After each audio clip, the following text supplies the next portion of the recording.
Lynch of South Boston, representing the 8th Congressional District here. And Congressman, you're a senior member of the House Oversight Committee that's been looking into the now infamous September 11th, 2012 attacks on our diplomats in Benghazi, Libya.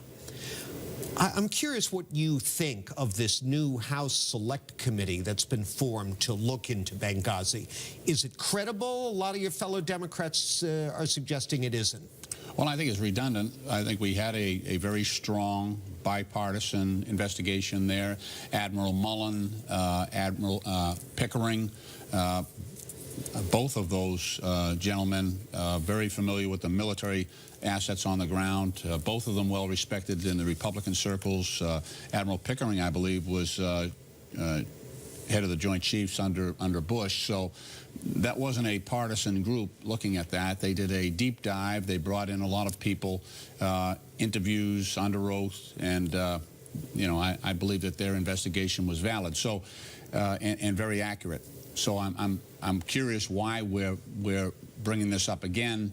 I realize that those emails that were more recently uncovered, very troubling. But that doesn't necessarily mean a new investigation. That was really a question of, you know, what the deputy press secretary said at a certain date. So I'm not so sure that this is not just redundant, more of the same. You know, when we talk about foreign affairs and the possibility that our men and women in uniform might be put at risk, I mean, it's deadly serious business.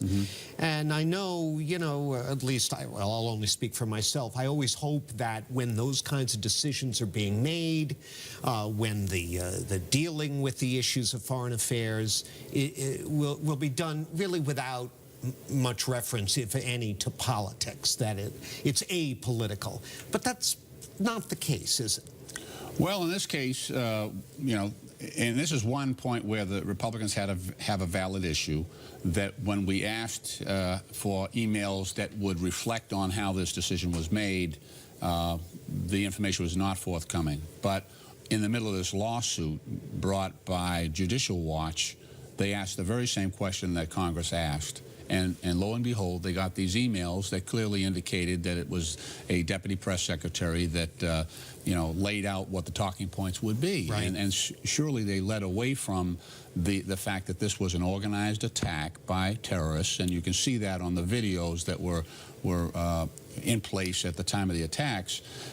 And they led more towards the idea that this was generated by a video. So that part, I think the fact that those emails were not produced to Congress, the same exact question, is a real question of the process and why the White House was not forthcoming.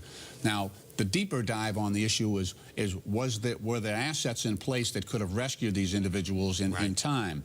That's the issue that the generals and the admirals looked at from a military aspect, and they found that there was no fault. There was nothing that could have been done at the time to save Glenn Doherty, to save the ambassador at that time. So, you know, I suppose there is questions about the political decision-making that was made. I think that's valid. The fact that, you know, the military's, you know, some people are saying that the military left these people hanging.